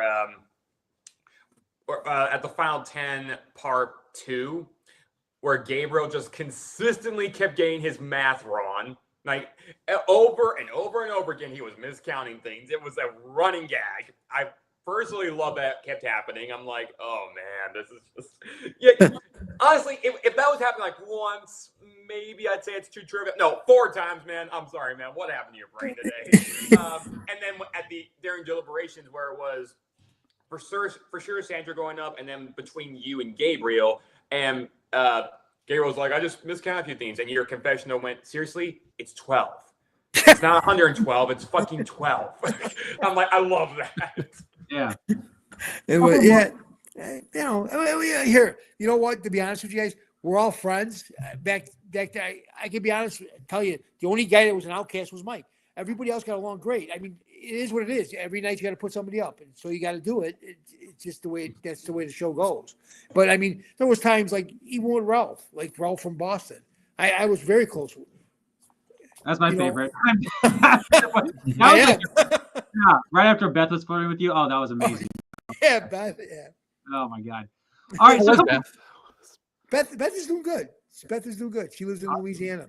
She's doing really good. I mean, we're very close. We're on Facebook. We're close because I rescue dogs. I rescue pit bulls. I got 3. I just had to put my oldest guy down. And Beth also was involved with dogs and stuff like that. Yeah, thank you. Yeah, it was tough. It was very tough. Imagine. Yeah. Let's do a couple more questions before we let you go. I know TP has been asking this. Why did Anton hate Scott so much? Is there something more behind the scenes? Because it's it seems like Anton was indeed hot-headed, like you said, but Scott. How could I put? Scott knew his stuff. Scott, and Anton was always trying to blame somebody else. If you watch it really close, he's always trying to blame somebody for this happening. The one time he slipped on the floor and he fell, he blamed somebody. No, dude, you stepped on the oil that you dropped. The second time we started the fire and he melted the oil bottle. Well, Scott didn't do anything, dude. You put the oil bottle on the flat top. That's why it melted. Scott didn't do anything. Scott would come and try to help him, and I think Scott was doing it to aggravate him, to be honest with you, because it seemed like he would do it more to Anton than anybody else, because he never bothered anybody else in the kitchen. So yeah, that was another fair question I had from you. It's like, Scott got you all fucked up. How'd Scott get you all fucked up? Exactly. I mean, you're blaming Scott. What did Scott do? Scott came and asked you for help. That's pretty much how you said it. Yeah, that's like word for how you said it, I think. So I mean, yeah, that's why I think that animosity came in, because Anton, in his mind, really thought he was going to walk in and walk away with competition like nobody else. Nobody else was going to even come close to him, and he was good. He was good, but in the end, he wasn't that good. Pretty much, yeah. There's so much we can talk about from season 12. My goodness. Do you have like any other? Let me ask you one more specific question because I know like obviously we know about Blue Team, but obviously probably the most like iconic thing about this season is Joy walking out. Again, obviously you weren't there for that, but when you heard about that, like, was this shocking? Because there kind of was glimpses she might be like a hothead, but this is still like how shocked were you when you heard this? I wasn't shocked at all. Okay. You really, they put you through hell. They really do. And you really got to have, how would I say, mental stability and stuff like that to stick around, because, a lot of people don't see, like, nobody knew there was only 3 bathrooms and 3 shower stalls. Nobody knows that. They don't tell you that. You see this big, beautiful patio. The patio is the size of a front room. It's not that big, beautiful patio, So, I mean, you're in here. I don't smoke. I've never smoked, but I'm living with 19 people that are smoking, or 18 people that are smoking 10 packs a day. It's like, Jesus Christ Almighty! I feel like I'm going to wind up with lung cancer when I leave this place, because, and he's right. Don't give up. You never give up. Why would you give up? I mean, it seems so minute what she gave up for. Yeah, I mean, I don't know what she's doing now. I haven't heard from Joy. I haven't seen any social stuff about Joy. She has not been happy with the show. I will say there's been like some noticeable instances where she hasn't really been happy with the show. I will say that. Yeah. I know, like, what was the other one? Joy's friend, Keisha, who I didn't get along with that well because I just thought it was too much drama with them too, and I just, but not with each other, but just drama in general, always trying to cause a problem. Oh. You guys don't see the behind scenes, you guys don't see the time in the dorm that we're there alone, all the bullshit arguing, and I wasn't very, very keen on either one of them. But Joy, I got along with Joy great. I love Bev. Bev was great. Sandra was awesome. Jessica, I mean, I talked to her once in a while, but nothing really major on the show. But I mean, for the most part, the red team was a decent group of girls. It's just Joy and Kate were always trying to. They were gang. I didn't like the fact that them two ganged up on Rochelle. I'll be honest with you. I thought that was shit. I thought that was total bullshit, and I even said it to them. I said, "You're Melanie kind of too." Well, you want to send her home because she wants to have a family? Yeah, like Acacia had a family. Like she exactly. Said, "I'm doing this for a better life for my daughter." I'm like, so you're sending somebody else for wanting to have a family, dude? That's hypocritical as hell. Yeah, I didn't go. With the Scott logo, yeah, I can see what you like. I think I have. Yeah, I didn't like that. That to me was bullshit on their part. I didn't like the fact, and they connived because the night that they tried to do that to Rochelle, Keisha should have went up. Right. He talked Joy out of it, and Joy was going to vote for Keisha. But if you guys remember that night, Keisha took her in the back and said, "Well, she's not really performing. She's emotional," and turned Joy's mind to put up Rochelle. And to me, that was so wrong and so bullshit. I just didn't like it. Listen, if you want to put somebody up because they can't cook, that's fine. If they made a mistake, that's fine. You don't put somebody up because they're emotional. I'm sorry. You just don't do that. So, but whatever. Yeah. Rich, yeah. Sorry, go for it. Yeah, we're almost done. Yeah, go ahead. If you have a question. Yeah, I have one question about Simone from the third elimination. And that is, did Simone ever say why she was just willing to throw in the towel at that moment? And also, who was Ramsey going to eliminate initially before Simone said, "I'm ready to go, chef"? Good question. Yeah, that is a good question. I'm trying to think. Yeah, well, because was that like as real as a scene? Like Ramsey was about to point, or did they like edit that, to make it look like that? Or? No, that was pretty legit. I mean, That's crazy. When we do eliminations, eliminations are pretty legit. I mean, they're pretty. You don't see too much editing in the eliminations. I'm trying to think that night. Was DeMarco up with her? And Mike, yeah. They both gave up their jackets and then went back in line. Yeah, and Mike was going home that night. Yeah. Mike was going home that night because I think Mike went home the next elimination, if I'm not mistaken. Yeah. But Mike was going home that night, and Simone saved him. And I still don't know, to this day, I still don't know why Simone did that, but to be honest with you. But literally seconds beforehand. That's crazy. Yeah. And so you had the guys deal with another day of Mike. Oh, man. Because I'll tell you what, Simone, she was a little out there. I mean, she was a little out there.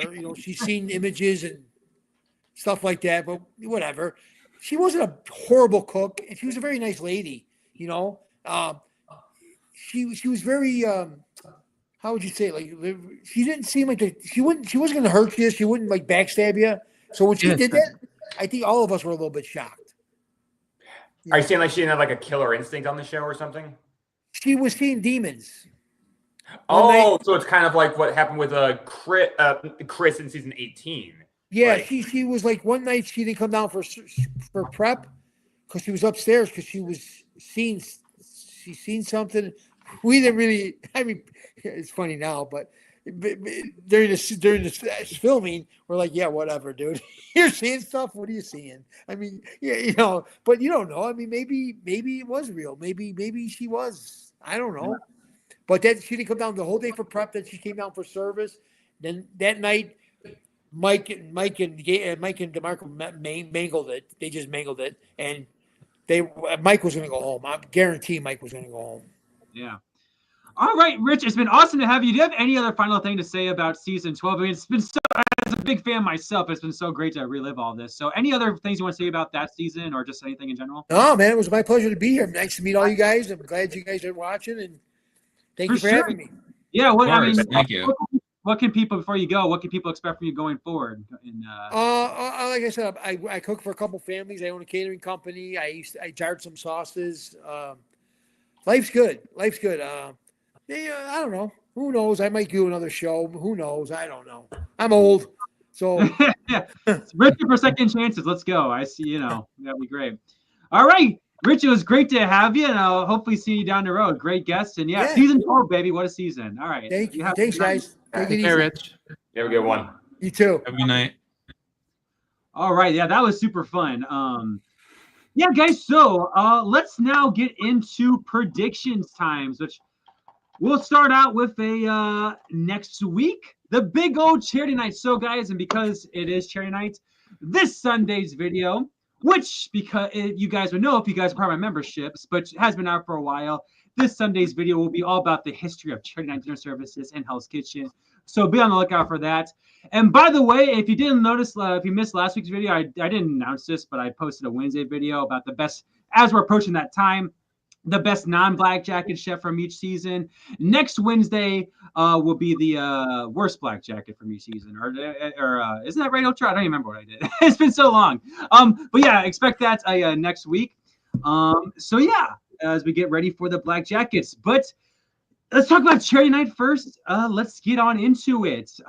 Chat, who's going home next? Who's the charity night boot? And Ultra, I'll start with you. Who's finishing in 8th place? I feel like they've been giving signs of Sydney.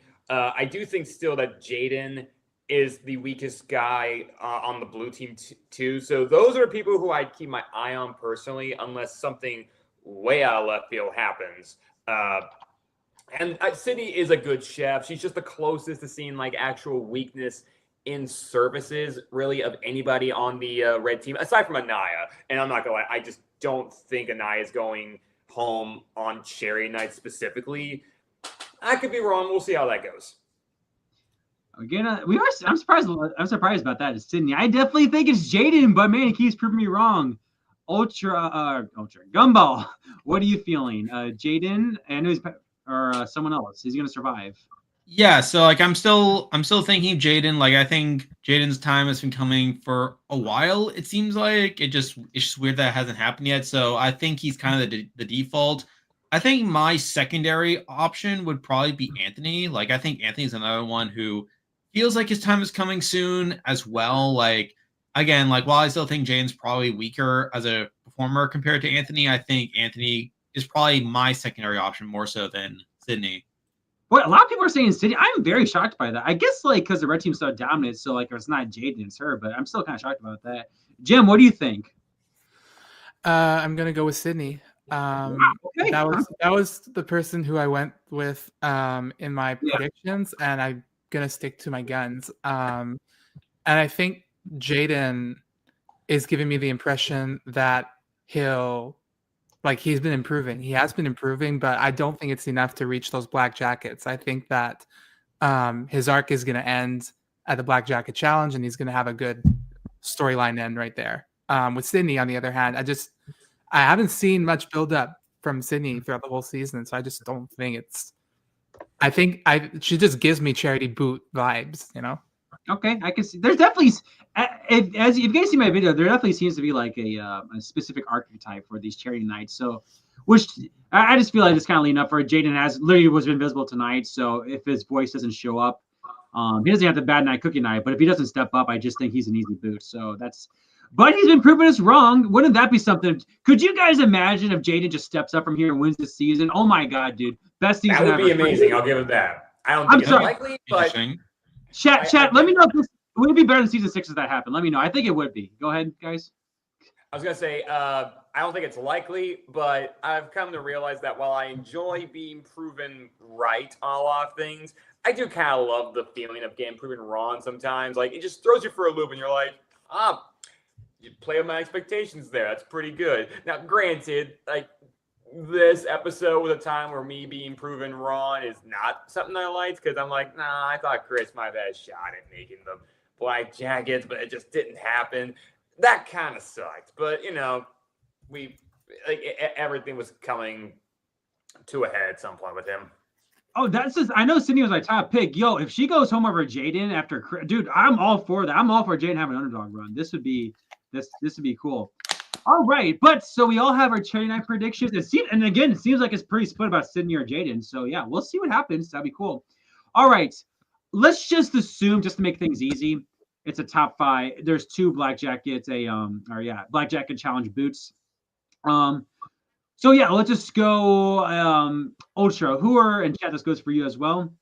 Who are the 2 black jacket boots? And you can even go in order, 7th place and 6th place. Go for it. So I'm gonna lock in, just for charity night purposes, Jaden. After that, probably Sydney and Anthony. I'll go with Anthony. I do think that Anaya is going to have enough drama potential to be brought to the Black Jackets and then be booed out probably around then. Ellie, because she's had quite a good upward trajectory, I think will make the Black Jackets, but I don't think she has quite the leadership angle at that point to make it. That, and also just her very weak early edit in the season does not give you a lot of confidence. If she is a winner, then I'll be like, well, why was she given so little content until episode 3? And then obviously the top 3, Jada, Lisa, Henry, like all clear locks. I see the people who think that Henry could make the final 2.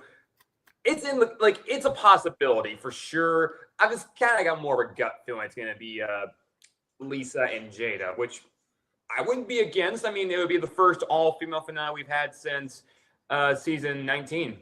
Because, that was also the last season that a woman has won so far. Yeah.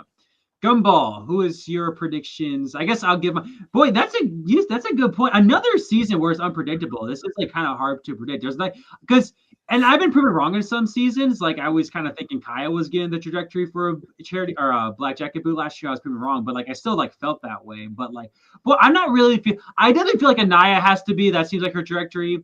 But as for the other boot, that almost I'm thinking we might do a double charity night boot because who else would go along with Anaya? I guess I'll say. I have been saying Henry might be the only black jacket, but I'm kind of feeling bad about Sydney. So I guess I'll go with the Anaya and Sydney, and that'd be kind of fitting too if those 2 go out at the same time. So there's my official black jacket predictions: Henry, Anthony, Jada, Lisa, and Ellie. So Gumball, who are your 2 black jacket boots, and subsequently your top 5 black jackets? Yeah, so I think I'm probably leaning towards Ultra's side of things. I do think Anthony and Jaden seem pretty locked to be booted before pre-Black Jackets, at least in my head, at least. Obviously we'll have to see if I'm wrong or not, but I do think Anthony and Jaden are probably the people I'm the most confident to be booted. The question is that last spot of who's going to be booted last, and I lean towards Sydney. I think Sydney has gotten some, again, this wasn't the greatest episode for Sydney. I could definitely see that being some setup there. I do think it could also be potentially Ellie as the surprise person to be taken out in this slot. I do think at the end of the day, I do lean towards Ellie staying in the sense that Ellie has this upward trajectory, based on her edit. But I would not necessarily rule out the possibility that Sydney could overtake her at some point. And I do think it'll probably be a battle between the 2. But for now, I do lean towards Sydney losing out over Ellie for that last spot. So who would be your top 5 again? So the top 5 in that case would be Anaya. It'd be Anaya, Ellie, Lisa, Henry, and Jada. Yeah, so you guys are high on Anaya. I definitely think she's definitely probably going to be at this black jacket boot, as the Tara villainous type of to go home. Of course, we have seen villains survive the black jacket boot, so we'll kind of see what happens. Jem, where are you in all this? Who's your black jacket challenge predictions and subsequent top 5? So you just mentioned something interesting. Tara, there's also I know some people don't think he's a villain, but there's Antonio sort of. Yeah. And that's what I'm saying is I think we're gonna see that trend continue with Anaya. I think she can get 6th place right here. I'm thinking for sure. And then there's also Jaden, who, like I said in my video, I was predicting Chris would go in 7th, but now I'm going to have to swap him and Jaden because I still am confident on my final 5. The only difference is that I think that I put Henry as 5th and Anthony as 3rd, and I'm probably going to swap those 2 because Henry's getting an upward trajectory. in that, yeah. So we all got. So we all officially got our Black Jacket predictions. We'll go backwards this time. So Jim, okay, so you kind of just said it, but like, so if you had to pick, who's going to be the first Black Jacket booth? Who's the 5th place finisher? And chat, this goes for you. Who's the first Black Jacket booth? Anthony. Anthony. Okay, Gumball. Who are you kind of feeling? 5th place. Okay, so after the Black Jackets, I think a 9 makes a ton of sense. Like, I think she fits that mold of being like someone who you'd expect to make it Black Jackets, but not much further than that. Okay. Ultra, what are you feeling? Yeah, I said a minute ago, I definitely think that Anaya would be, assuming she makes the Black Jackets, the first booth from them, because you see that a lot. Like, it's the most antagonistic person, or one of them at least, is often like a first Black Jacket boot. You got Garrett, most definitely. I don't know if I call Josh from season 3 antagonistic per se, but he's kind of in a similar bandwagon. Matt, season 4, definitely. Season 6, okay, Suzanne was not the first Black Jacket boot, but close. Season 8, Sabrina, yeah. Season 9, no, they skipped that one. 10, Robin, yeah. Season 11 wasn't the most antagonistic, but just the weakest chef with Susan. Season 12, Keisha. Season 13, nah, not really. 14, Josh for that one, yeah. Season 15, nah, I skipped that one. Season 16 is, again, just the weakest chef. Season 17, Robin again. Season 18, Heather, no offense, we like her, but she was given the more villainous edit. Season 19, Amber, definitely. Season 20, no. Season 21, no. Season 22, I liked all those chefs, so not for them. Yeah. And season 23, yeah, I didn't hate Brandon, but I know a lot of people did. So, yeah, like there's a definite trend of like people who are usually the first, but it's not just who's the weakest chef, although it can be. It's also just the person who's been like the most villainous. That way you can make it to a point where you get like one last shot of their antagonistic side to them, and then they be swept away because we are actually trying to go for the most talented, again, except for season 9, where they were, really milking Elise. And as much as I enjoy her, that's another thing, which I'll let you be the call on this one, Flynn. But did you want me to reveal what I revealed on our prior podcast on your YouTube membership? I don't remember what that was. So yeah, go ahead. My top 20. Oh, your top. Oh, yeah. Oh, guys, we won't do that for this week. But guys, if you guys get mad at me for what I did, my rankings for all chefs, boy, you guess who like some of the people that Ultra has in his top 20 chefs of all time. Like, oh my. Okay, I want to be clear about this. I think you're overstating a tiny bit. There's one and probably a half picks that I'd say are kind of contentious. I stand by them personally. But the rest, I feel people would mostly agree with. Maybe not entirely, but I can't see people hating any of the other 18. In fact, I think they'd love them. Also, my top 2 are exactly who you think they are. Yeah. All right. I'm going to go. There's been a lot of predictions, and that's how I like the season. It's unpredictable. I'm going to go actually with Ellie as the 5th place. I'm kind of going like the opposite of what you guys are saying, where I think the villain will go in 6th place, and then the person who beat her at the end, maybe kind of go back to Black Jacket curse, Ellie beat out Anaya, but then she goes home 5th. As I'm pretty locked in the top 4. I feel like the top 4 makes sense in my head and their placements. So, yeah. And with that said, I'll just say right now, we'll go around in circle, and I'll chat this as well. The 4th placer. I'm actually going to go with Anthony. He's kind of seeming like a wit trajectory. He, again, not really hated, but kind of can seem like a villain at times. Like, he just kind of fits that wit mold from last year, where I could even see him doing good. I feel pretty locked in the top 3. So, and he just kind of fits. I don't really see him being a Black Jacket, but I know some people said that they see that. Don't see him being the first, like a 5th placer. So I feel like 4th place just kind of makes sense. Gumball, who's your 4th placer? Who will be making to the finale final 3? This is tough. I mean, I'm kind of on the fence between 2 people. I'm between Lisa and Henry. I think we're going strictly off like leadership skills, I probably think Henry probably survives over Lisa. But I don't know. I feel like Henry had a decent episode here. So, you know what? I'll probably say Henry just goes out in fourth. Okay. And Jem, who's the fourth place finisher for you? Ellie. Ellie. Okay. All right, guys. So that's our top three. And chat, I'll ask you. Might as well, instead of going our third place, let's just give our top three, guys. So finale predictions. All right. So Don't we all have the same top three now? I think yeah. We I all think we no. do. No, he doesn't. No, Gumbo got rid of Henry. Because I have Henry, Jada, and Lisa. Same. Yeah, and Henry has I have what? Ellie, Lisa, and Jada. Okay. So you got one outlier pick, but we'll see. Yeah. And chat. Yeah. I meant chat like a who's your third place, second place, and first place.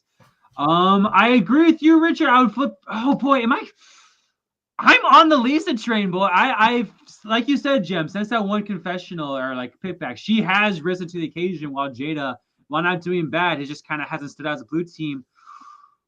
I think I'm gonna pick Lisa. It's crazy to say 2 weeks ago it seemed that Jada was gonna run with it. I think I'm gonna say Lisa first, Jada second. Also, I know you don't like this, but there's something to be said about, I think Lisa just has a little more years on her. Just seems more like prototypical. And yeah, I definitely. I'm not gonna lie. I'm actually starting to think that maybe I'm blowing it out of proportion. Like, I think it's a tiny bit weird because, okay, here's the thing I just realized. It's not that it's weird you're focusing on age. It's that isn't the age kind of an average in most seasons anyway? Like, it feels like an arbitrary thing. That's saying that Jada, has like Jada would be the age requirements for being a head chef or being a winner pick. It feels to me like saying, well, I'm picking this chef because they have one nose. It just remember Jada would be the most legendary recurring argument in the history of Hell's Kitchen. Age, no age, or vice versa. Sorry. It's vice versa because that's the thing. Like, it's just she's like at the end of the day, she's still like a college age student. And I just feel like that can make a difference. Whereas Lisa is a mom, just has more life experience. It's just one of those things to think about. I don't know. I'm going Lisa, and that's my prediction. Lisa over Jada and Henry as a third placer. Ochiro, I guess you kind of already answered, but what's your prediction for the top three? No, I'm gonna go with Jada. She did just have like a massive uptick in quality at one time, and I just haven't seen her slow down yet. I'm not sure I've seen her improve substantially since then, but some people have peaks, and if you have the highest peak, then is there any need to go higher than that? If you're already Mount Everest, there's no need to form your mountain any higher. I have no idea if that metaphor makes any sense, but you get what I'm trying to say. I get it. That's kind of what we got with Will and Paul from season 9, in my opinion. I mean, I might be wrong because I haven't seen season 9 in many years, but Will was very consistent, and Paul was the one who was rising. Yet Paul wins in the end. Jim, who is your top three? The Jada, Henry, and Lisa. Who are you feeling? What's your top three here? To follow the Will and Paul logic, Jada's here, second place, and then Lisa's gonna first place right here, and then we have Henry in third. All right. So let's finish with you, Gumball. Not the predictions guy, but the power ranking guy. What is it? Who you feeling is winning Hell's Kitchen Battle of the States, and along with that second and third place out of your three females? Yeah. So I think by the end, I think what I'm gonna do for my power ranking may be different from what I think is actually going to happen by the time the season ends. I'm still probably gonna have Jada number one in the power ranking, but I think Lisa may actually pull it out by the end of it. I think Lisa, I think we saw a lot of good from Lisa in this last episode. I think this could be the start of Lisa's uptick per se. And even though Jada has been shown to be a very strong performer, I could definitely also see it is it too obvious? And I think I've definitely vocalized that before, and I think we may come to a point in the season where someone else rises up as this alternative to Jada, and maybe they're the one that ultimately wins. And I think where we're currently at the season, I think I'm gonna have a bit more faith in Lisa to be that person than Ellie. So I do think Lisa will probably pull it out. And I think along with that, it'll probably be a final 2 with Jada, meaning that Ellie will be 3rd. I think that's how the season's probably going to go, but obviously I could be wrong. I have one question for you. And also this, we've said this from the start too. California, of course, they want the California girl to win. I'm just, Yeah. All right, go ahead, Jim. I have a question for Gumball. The part where in this episode where Jada says, I saw Ramsey just praising the 4 women on the red team that I left behind. And, basically she was pointing out that Ramsey's praising the entire red team that Jada is no longer on. And she's in a situation where her team just lost. Do you think that that's good for her edit or bad for her edit? I think it's definitely good. It's good in the sense that it's unnecessary content. Like, I feel like we didn't need to see that from Jada's perspective. And I think in a way it's kind of absolving Jada from like the faults of the blue team in their performance. But at the same time, like I think it's probably more of a positive the more that I think about it.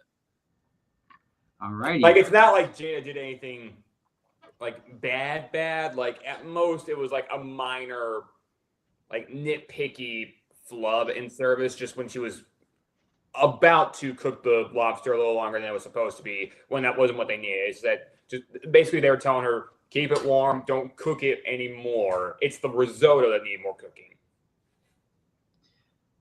All righty. All right. This was a great podcast, guys. Obviously, it was great to have a season 12 person on. Yeah, so like I said, guys, just to reaffirm, because I was kind of talking in circles. So yeah, be sure to check out my charity nights, the history of charity nights this Sunday, and the worst black jacket from each Hell's Kitchen season next Wednesday. Before we get into next Thursday's episode, the charity nights, which, to be fair, I don't have a guest yet. I'll try to get a guest on. Unfortunately, I can't promise anything, guys, so I'll try my best to. I'll help you out. Which, by the way, guys, real quick, yeah. Well, Jem will help me out, but let's get a W for Ultra in chat, because I didn't say this, but he was actually the first one to reach out to Rich. So if it wasn't for Ultra, Rich would not have been on. So a W for Ultra. I appreciate that. And just the fact that I found him at all, I'm just like, damn, if I got a chance, I want to try and get this guy on stream. And he delivered. For sure. And yeah, maybe Jem, could you think you could who do you think you could possibly get on? Has anyone reached out to you since you last gave the update? All right, so I've been more focused on trying to contact vintage seasoned players. And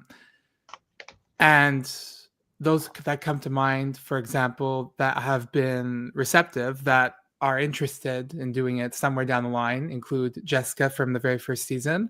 Woo! Giovanni from 5 and All Stars, and who else? Oh yeah, Corey said no. Corey's not interested. Nor is Ben. But yeah, unfortunately, we're not gonna have Ben Walanka on these podcasts. That's sad. Wow. I guess another name I could come up with is Roshni. Yeah, I know that was. And there are a few others. So guys, yeah, let's hope for the best. Let's just all pray in chat that Jem can come through for us. Or one of those people get back. We'll talk more. And Gumball, yeah, obviously, you took a week off, but get back to those predictions next week, I assume, next Wednesday, right? Yes. Cool. All right, guys, it was a great. I hope you guys enjoyed it as much as I did. And whether we get our guests on or not, I hope you guys can come with us next week. And for the final episode, I assume, of 2025 for Hell's Kitchen. Absolutely crazy. So, yeah, with all that said, guys, I will talk to you all next week, and have a good night. Good night, everybody.